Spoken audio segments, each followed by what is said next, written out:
Tigilan na lang kaya natin maging mabait. Ganon din naman eh. Gumawa ka ng mabuti, may masasabi sa'yo. Pag gumawa ka ng mali, yan ang inaantay nila. Kaya kung ako ikaw, huwag kang titigil gumawa ng kabutihan at manatili kang maging mabuting tao. Huwag kang papaapekto sa sinasabi ng iba.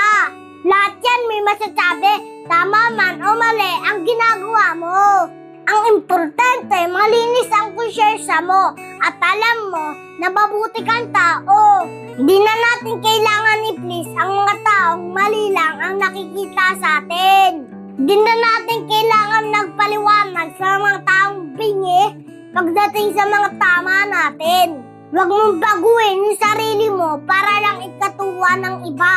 Mabuhay ka ng payapa at walang tinatapakan na tao. May pananalig sa Diyos at marunong rumispeto. Yun lang, Master. Sigurado ako na magiging payapa ang buhay mo.